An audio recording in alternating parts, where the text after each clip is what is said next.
on my own, you know, the month of February I made $5,600. And we are at a place, they're a market farm out of backyards. Here's the main man. What's your name? Jim Colvaleski. And what are you doing? I'm packing for my local health food stores. Got an order going this morning. Okay. Yeah. Well, don't let me stop you. Keep doing what you're doing. It's mostly front yard gardens, believe it or not. So it's become this area's become known as the garden district. The front yard garden is now the new backyard garden, isn't it? Yep. It's People out are there. really getting it. Yeah, and They ain't getting scared it can anymore. be beautiful too. You know, it's crazy how good. Oh, I know.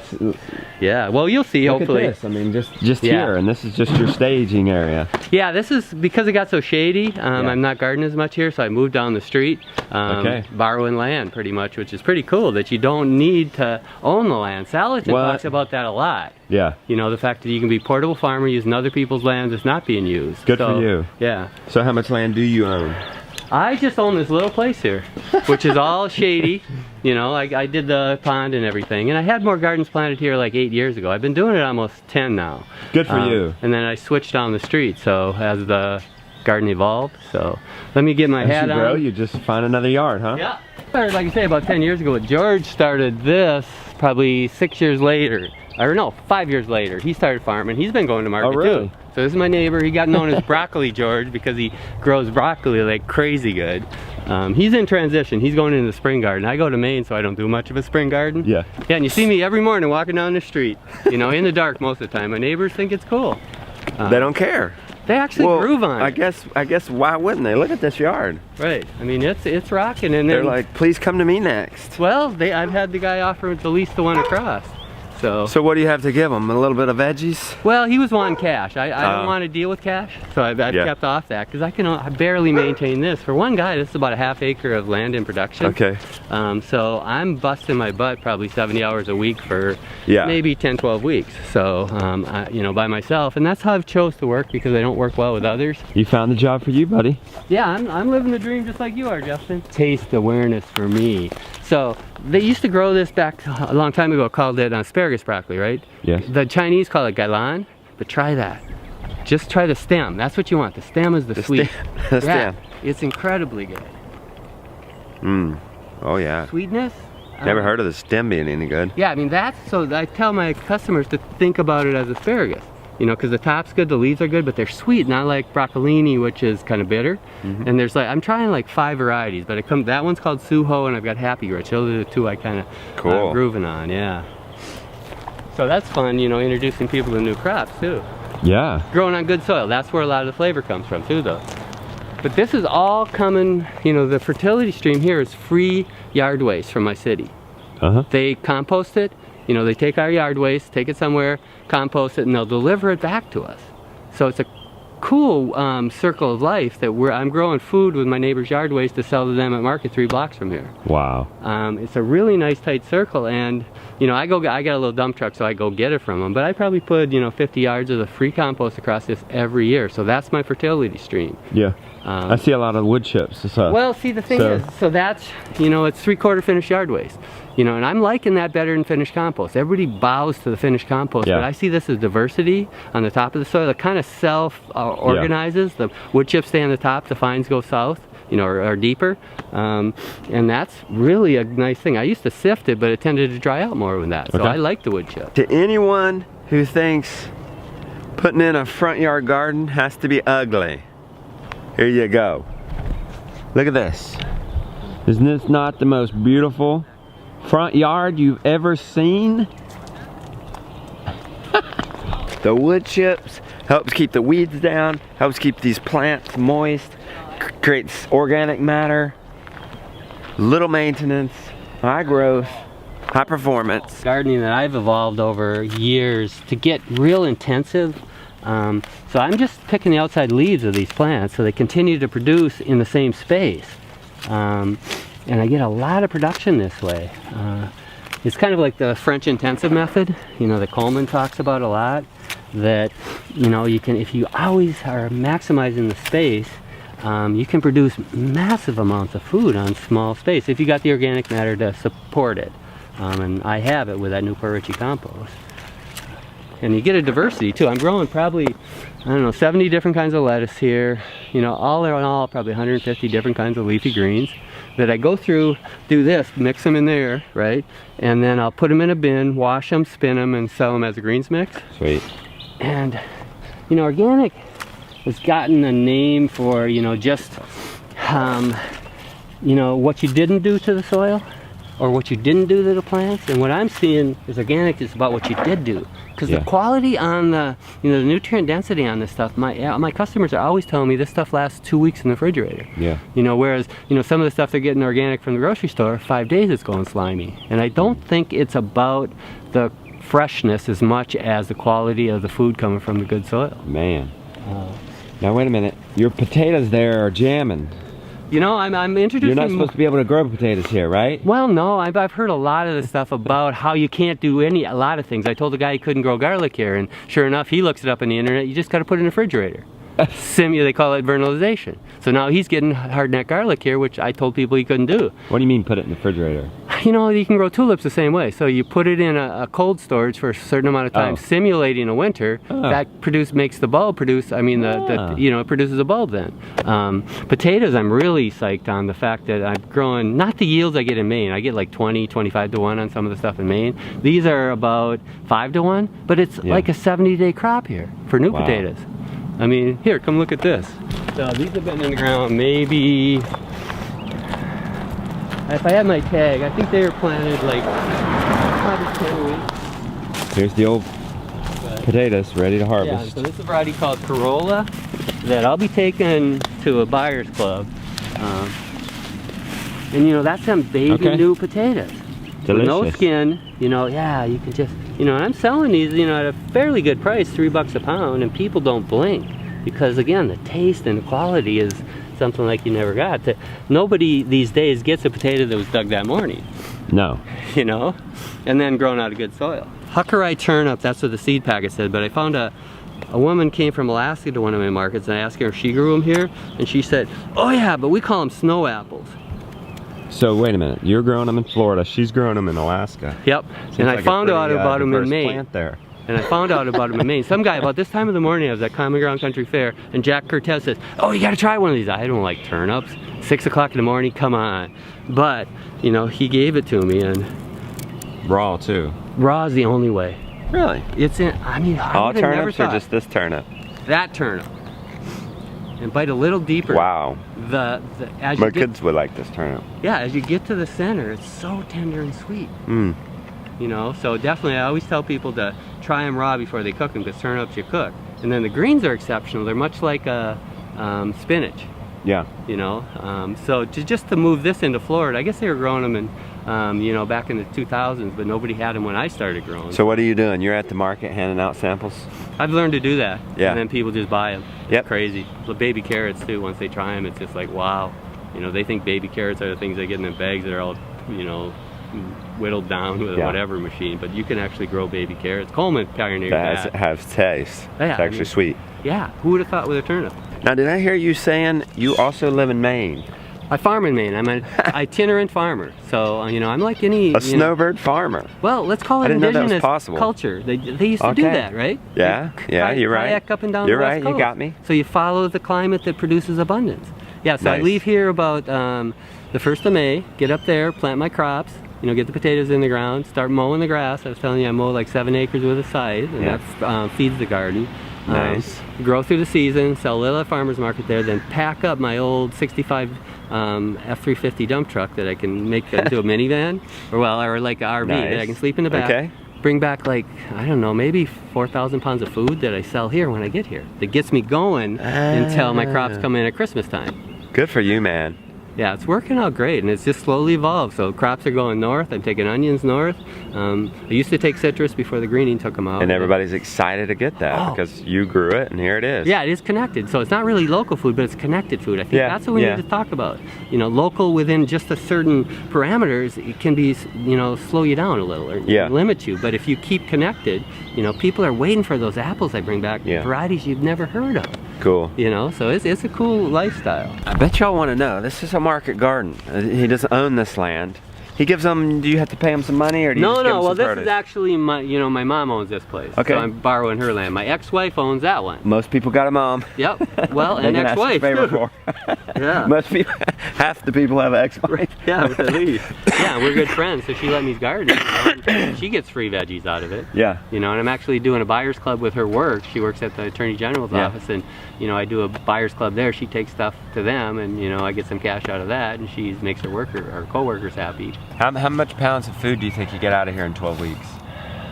Yeah, over the year. Well, see, we don't need to just talk 12 weeks because I harvest sweet potatoes when I come back, right? So that's a big volume. Let's do a year then. So, God, these days at least 10,000 pounds. Okay, and so I bet what people really want to know is how much money can you make doing something like this? On my own, the month of February I made $5,600 by myself in the month of February. That's crazy. That's gross, or is that profit? That's gross, but I have no expenses. I maybe spend the year $500 in seeds, and a little for water. You're doing all the hand. You're doing this by hand. By hand. You're in great shape. You're and looking no guy. help. You get some exercise doing this. And you get really good at functioning to make this all get better. And every year I'm increasing production because I'm learning the land better. But I love the fact that the land's taking care of me, and I'm participating in taking care of the land. Yeah. I'm not the manipulator. I'm just a participant.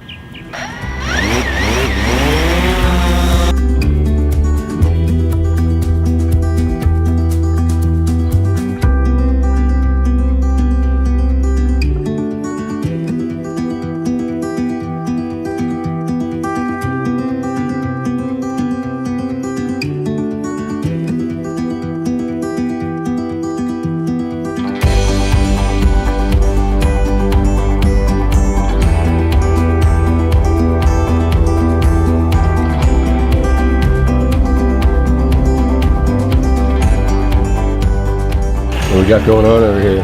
I'm getting this ready for market. Washing and spinning using my expensive method, my $4 salad spinner. I bet I've washed 10,000, well, at least 5,000 bags. Wow. And they got that one for Johnny's that cost like 300 bucks. That was $4, I think. It's pretty much ready to eat. There'll be a little bit of, like right now the oak catkins. So quality control, because I do small batches when I wash it, allows me to get really good quality control. That's the other thing about that big salad spinner. You're doing this massive amount, you'd really lose a bit of quality control, I think. And it's kind of funny, if you move from the bottom, anything that was heavy will fall through it, so it's really clean. I'm a little debating about the city water, but I mean, you gotta choose You're still a running that through that RV filter? Yeah. And that, instead of weighing or anything, again, saving myself time because I'm a one-man show, that is a bag. What fills that, it's usually about a ½ pound. It'll go anywhere from 7 to 10 ounces, depends on how generous I am at the time. Like I said, this is probably my bread and butter through the year. If I sell, 2,000 of these, that's, $8 grand.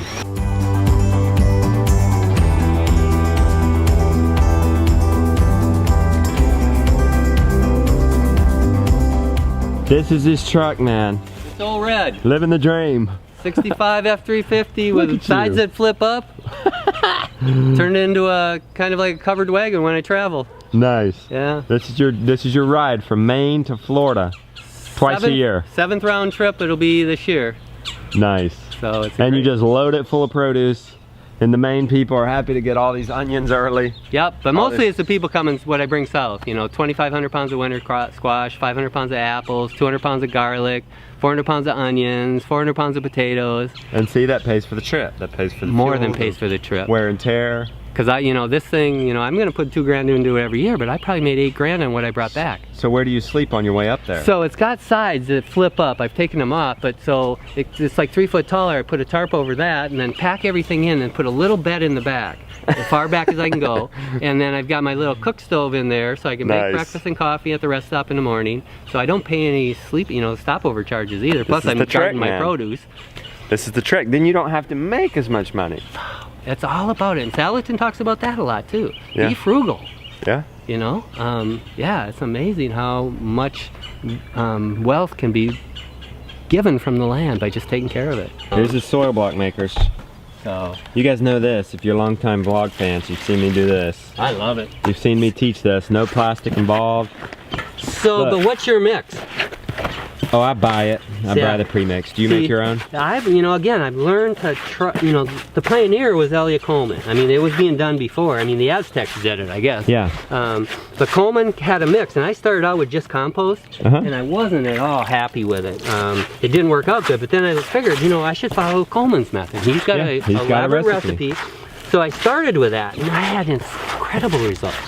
Right? Wow. But he uses like a third of sand, and my friend up in Maine, George Hoke, was all talking about granite sand and the paramagnetic effect of that. Okay. Are you familiar with that at all? No. Okay, so I substituted the granite sand for Coleman's builder sand, and I did a side-by-side test with the builder sand and the granite sand, and at 3 weeks the soil blocks, the plants were a full inch taller. Nice. I'm going, cool.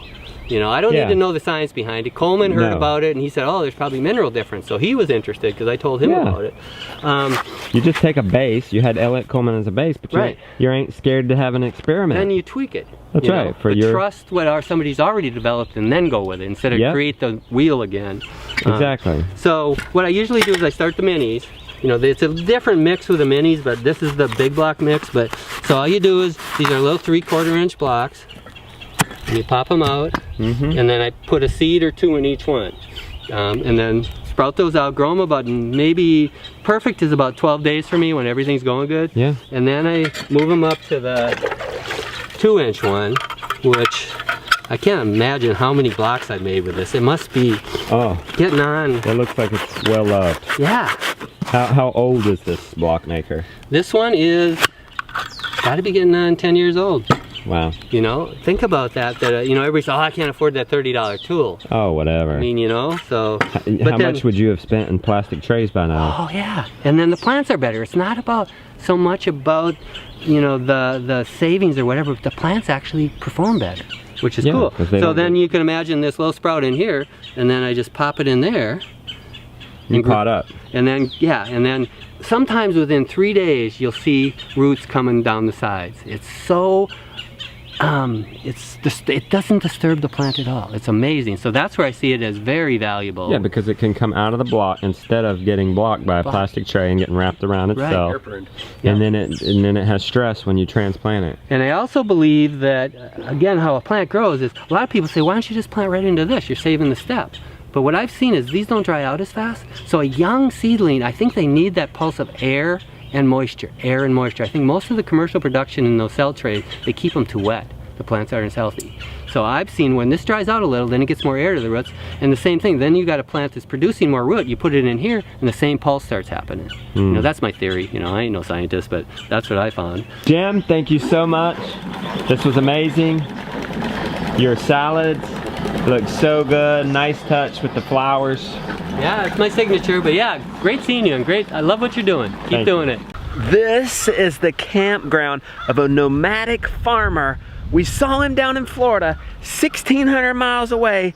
Now we're in Maine, gonna see what he's up to. Very exciting day on the tour. Do you guys remember Jim, the Florida gardener? The guy who was doing market garden on borrowed land, on borrowed yards? Everything you see here that's in grass, or it's more like meadow, but most people traditionally a lawn is mowed with a scythe. Okay, so there's probably about 2 acres of mixed area here that I mow with a scythe, and I'm mowing 5 times a year here because I want it to be a little more attractive for, being more of a lawn. And think about this, for 8 years I've mown this 4 times a year, 5 times a year, and taken every bit of grass off it. So I ran down the pasture, right? Yeah. Does it look like it? Wow. I mean, look at the lushness of it. Right. So I think I'm mimicking a rotational grazing idea with the scythe. Because as you cut that, right, the grass or the roots decay in the soil if I let it flush up again. Get to the teenage grass like Salatin talks about, right? Yeah. And so if I can keep it at that stage, I'm doing what the herd does, and then I'm feeding the grass to the micro herd. So why not a lawnmower? Pete was in lawn care, I was in lawn care. I fell in love with this tool. This is the best harvesting tool I've ever used. Imagine a tool, if you told somebody that I had this tool that'll mow a 10-foot swath, right? Rake and cut at the same time, put it all in a windrow that I can pick up. all running on breakfast, essentially, the machine. There's no mechanic, it runs on oatmeal. You know, I mowed about, you know, it is pretty cool, and it's something I don't have to reinvent. I saw a Coleman video last night, that's why I didn't see you, and he was talking about there's nothing new in agriculture. You got to go back. Sure. And so we're talking back to the future here. Yeah. I think this is a potential for being the new small-scale organic agriculture, because this is farm-grown fertility. Can you give us a demonstration of the site later? Yeah, I got it all set up cool, there. Yeah, cool. yeah. We'd love to see that. It also keeps you nice and thin. I mean, you're one of the fittest guys I've ever seen. It is, but you know, so I'm on Route 1 out here. That's what you guys came in on, right? And I've got the field, North Field out there, and I'm mowing there every morning, right? And people are kind of looking at me funny, but they're jogging by. Think about this. Yeah. And that's admirable. The guy that's training for the marathon, it's admirable, right? But they think I'm stupid. And they're not really getting anything done. Nothing done. You're getting exercise and something done. And I get a meditative So all time. we gotta do, we need to have some sort of scythe event. Well, Jim. they have them, believe it or not. Some sort of competition. There is tournaments. There's in Nova Scotia, there is. Okay. Hey, there's Big Red. This is what you drove all the way up here. Yeah, that's from all Florida right. in. Is it still set up as your RV or what? Nope, she's already came down, so these sides flip up, right? And I had a red tarp over the top, had all my gear in it, and I slept in the back all the way down for 4 days, or all the way up. And then I converted it to a hay wagon yesterday. Now it's full of... What you got in it? Last year's hay. Now my hay stacks, I'm learning, the Europeans got it figured out that when you bust into them, it's like green hay after so this was uncovered in the field, so you don't even need a barn. This is, again, old technology. So could you have used this on livestock? You know, the first year I did it when I covered just a little bit of the top, because I'm not good at making it, because if you do it right, it's thatched. Okay. You know, so it's like a thatched roof, but you know, the Europeans know how to do that. I didn't. So the one year I did cover it just a bit, you broke into it and there was still purple vetch flowers in it. Nice. So it would have been quality. I got a friend in Newport that's feeding 4 acres to his ox. Okay. He's putting, so it can be done. Nice. And then, so right now I'm mulching some of my areas that are a little bare. So this one, I mulched really thick before I left. So that's really weed free, but that down there, that you'll see well, we can go look at it. This whole area looked like that. Whoa. The woods had come in because you know, Dad had been gone for 7 years, right? And this is the extreme look. So see the thick woods down there behind that apple tree? Yeah. 2 years ago, it was right to here, just like that. Wow. Right? See, here's the old stump still. So how'd you get it up? Hand power agriculture. It took me about 12 hours with a hatchet and a handsaw, right? Okay, I like keeping fertility where it was grown. So when you cut those off, all the root mass is in the ground, right? Yeah. Okay, so and it's cut off. Anything that's gonna sprout, if I cut it off at the ground, I can mow with a scythe, just like a chop and drop, right? Yeah. So anything that kept sprouting, this is only 2 years from the woods. And look at how clean it is. So cool. And then look at where the debris is, or so-called debris. See it back there? Yeah. You know, I call that a hugel light. Okay. Jack Cortez called it a hugel light. I've learned that if you plant berries, you know, any kind of cane crop, they like to be tucked up into that. So I planted over there. I've got some that I did like 5 years ago, and they'll actually creep underneath that and come up. So I never had to chip it, do nothing. I just moved it into a windrow and then started planting this. And this is very similar to what the Native Americans did. You know, the New World crops with the squash after they slash and burn, right? So I put some New World crop squash, and I had some great yields in here. There is a limiting factor of how the trees are here, so it's a little, when they leaf out, the morning sun I don't get, so it limited production. But you know, that first year I probably got, I don't know, maybe 900,000 pounds of squash out of here. Nice. Plus some annual vegetables. But see where the soil life has eaten all the mulch I put down in the fall? Yes. I didn't do it as thick, so now I'm remulching. And right now, between what's in the truck and what's there is an acre of grass mown out there. Okay. So the idea is fertility concentration. Think about that. I took an acre of grass and put it into something that's more like, what, 2,000 square feet? Okay. So that would be similar to like many years out in the field of dying back, right? Right. So you've increased fertility here big time. So that's what I'm watching and having great yields. Is that mound retaining some of the moisture too? You know, I don't think so. Okay. You know, I did a lot with hugelkulturs. Yeah. And I think they're highly overrated for what people want to get out of them. Okay. I did one over there that was like, that's probably 7 years ago. Okay. Some of the wood has not even rotted yet. Okay, so that's basically for growing your, looks like you got, what, raspberries in them or something? That's 2-year-old raspberries, Okay. right? Which is a high value crop here. Okay. And then what I did is, what happens Okay. is, they'll sucker out. Come down and look at this.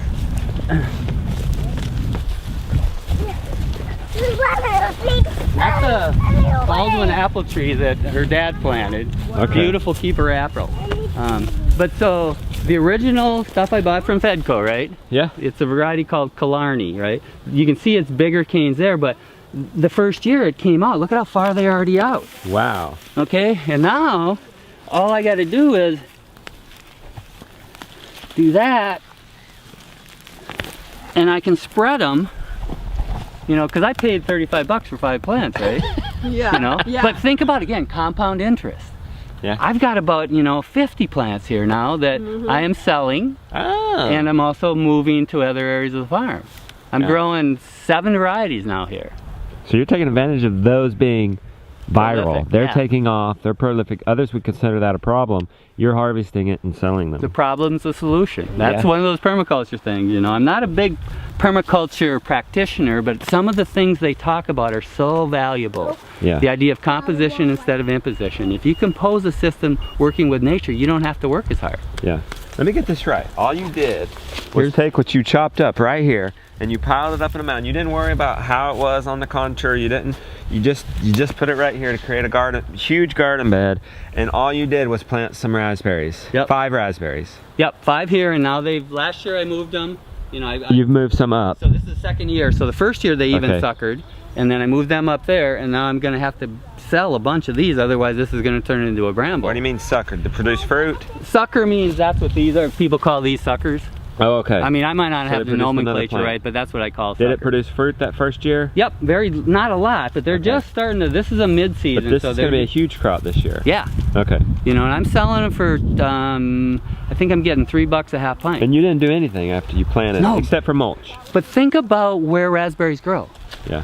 They grow on the wood's edge. Okay. Okay, so instead of trying to put them out in the field and bring your mycorrhiza chips out there, plant them where the woods were, Yeah. right? Because I chopped this back. This is a mycorrhizal You're system. permaculturalist at heart, you know. Well, I mean, it all You're just goes looking together. at nature It's and just nature what it copying does, nature. right? And yeah, and her dad had planted. There's, I don't know if you can see up there, they are hazelnuts. Yeah. There's Cool. stuff in here that he planted. Those are all pear Yeah. trees behind you. And when you say dad, you're talking about another. You're not related to them. It's not your dad. No, It's a lady that you've known. Bob Johnson. You've asked her if you could. You kind of saw this as an abandoned land. and exactly. but they still own it. They still had a love for it. And you said, "Hey, can I cultivate it?" And they said, "Cool." Yeah, and they said have that. I said, can I camp out on the ocean and beat back the woods, right? And keep what I grow.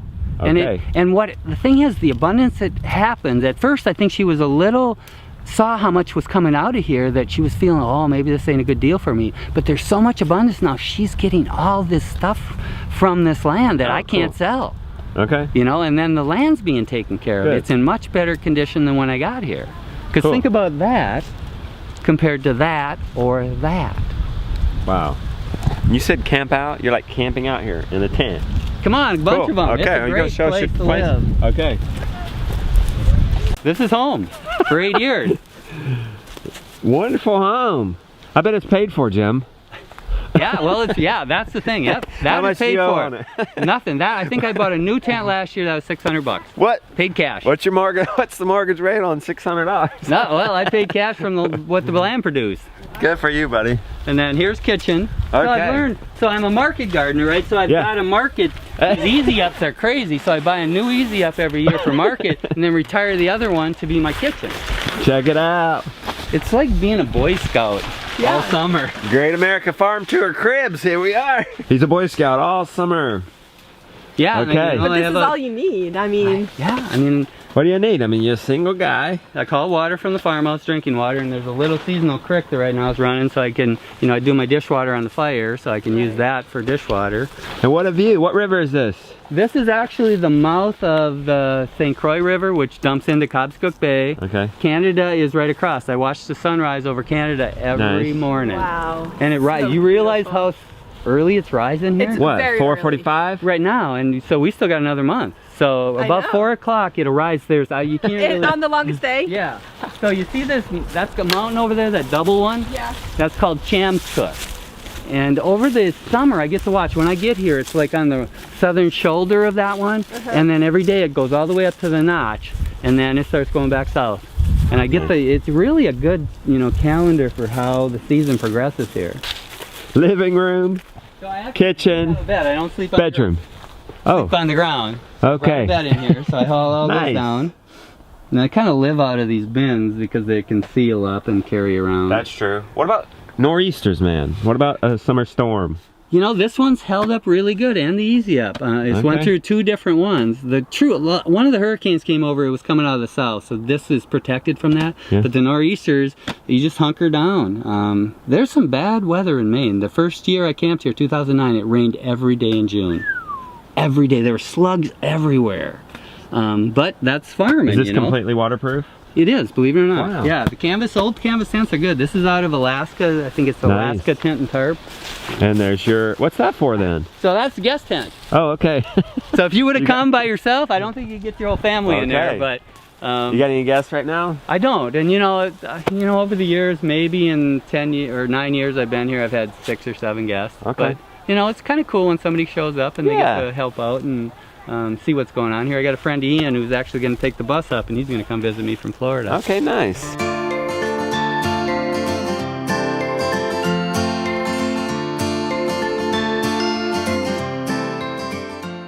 I don't water. I haven't watered in 7 years here, including transplant day. I don't weed. If I keep the grass on the beds, you know, don't let the soil life eat it all. And I don't fertilize. All because of a handheld scythe. Right. Let's show the processes. You cut it, and then you put it in your truck and haul it, and then you put it on this. So we'll do this later. Okay. We'll come back with the kids.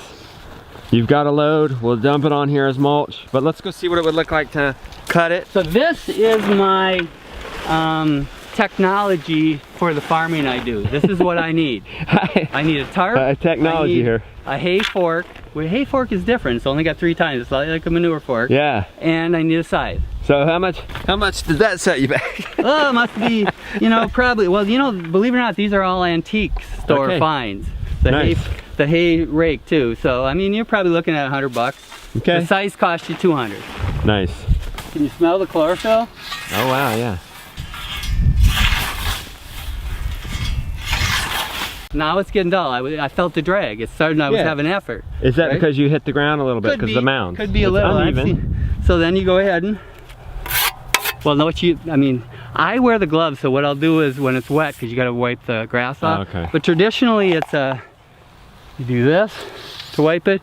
But I got sick. I mean, I mow so much. How many bends would that be over the day? Because it's That's probably true. every 5 minutes. So I just wipe it with my hand, and I've never cut myself. Knock on wood. Okay, my turn, Jim. Okay. Nice. Watch it. And it's all about how far to step. Yesterday I thought these were his onions that he brought from Florida. His onions are still in the barn, not ready to plant yet.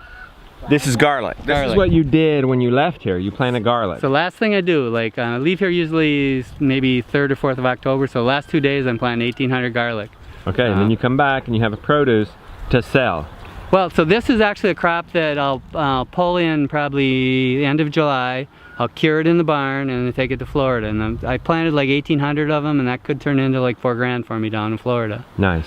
And Did you people bring love anything it. up from Florida that gives you a quick cash crop? No, what I've done, well, so because I brought so many of those onions, I probably grew about 10,000 of those onions. So I've already sold probably, I don't know, maybe 2,000. Okay, good. I made a couple $100. You know, my Cool. farmer friends are happy to have them. Okay, cool. Oh, Red's a dump truck too. I love her. That's a good truck. It's a great truck. It just got this hydraulic cylinder rebuilt. The reservoir is integrated, and it's a 20-ton dump, so I could dump, you know, 40,000 pounds with it. I couldn't carry it, but.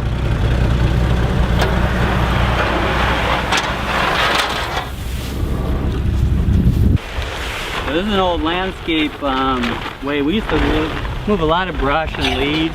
So you just take a tarp, which weighs ounces. See, it's a kind of a bummer when it's really windy. You see this? Guys, you can help him. You can grab it by hand and put it on his tarp. This is a little moldier than I'd had in the past because I didn't do well in the stacking, but still, you know, it's preserved over the winter without a barn. Good job, Lily. And when you were asking about well, how I'd rather use the hay that's cut, the thing about moving stuff is when it's green, it weighs more, right? So if I got good drying weather for me, like haymaking weather, I'll let it dry out there because it's easier to move. So somebody grab here. Someone grab right there. Right here. I'll do it. Okay. Got it? Now we're gonna pull this way. So you guys are not really helping. We don't gotta hold it because all the weight's on the ground. Yeah. So even rough ground, you can go over stuff without having it, you know, like wheels bouncing around or anything. Uh-oh, man down. Man down, come on. So be careful with that with your brother's hands in there. Doing it really thick, like I said when I smothered the inside the chicken barn, the witchgrass. What I'll do then is I'll pull the tarp up, full load, and then all I'll do is that. And then it dumps and it's pretty thick, and that's enough to smother stuff. So last year at this time, the grass was right here, right? Okay? And my big problem, you can see it right now, what happens is the weeds start coming from the outside of the bed, right? Yep. Okay, so I'm looking, what happens here usually is the dandelions show up, which is a quick growing, big leaf plant, right? They fill that void. And I went, what else will do that? Potatoes. Nice. Okay, and I learned from Mark that potatoes, Mark Fulford, he's like one of my big time mentors. He's a soil scientist out of Monroe, Maine, and he also grows amazing organic apples. But he said potatoes like new ground. Even the Swedish will actually plant it right in the sod. They just take a mattock, make a hole and stuff the potato in. So I kind of modified that. So what I'll do this year is put it right here on the grass edge, right? So I'll make a divot, plant the potato there. Potato will come up. The first mowing, I'll mulch it, right? Because it delivers that windrow right to the potato. Potato grows up. It's keeping the weeds because it's shading them out, right?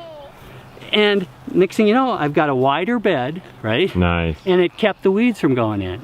Nice. And I'm starting to call it, I think I'm going to call it pioneering, because it's pioneering land, pioneering perimeter potatoes. I like it. He's chopped the bark off of that. I said, what are you doing? He's killing it and turning this into a trellis for hops.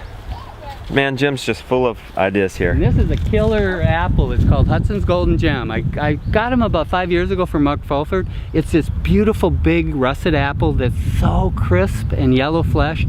They're huge, and so I got one of these, 2 of them from Fedco, so I got that going. Do you prune or maintain these apple trees in any way? A little. Ellen's more, the apple trees that were here from Dad, she prunes them. The pears have been incredible once I started getting, so think about, now you've got trees in the middle of these lush gardens with the microherd really happy manure.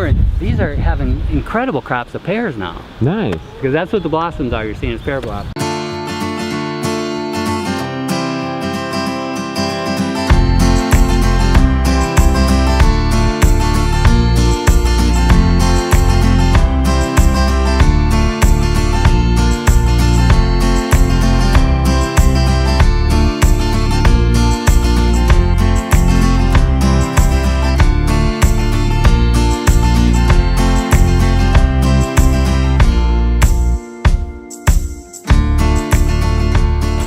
Thank you, Jim, for showing us around. It was so cool to follow the loop, see you in Florida, see you in Maine. Thank you for all that you're doing. Yeah, I can't believe you guys made it. You know, most people say they'll visit and they don't, so you did. That's awesome. Here we are. How many miles is this from here to your home in Florida?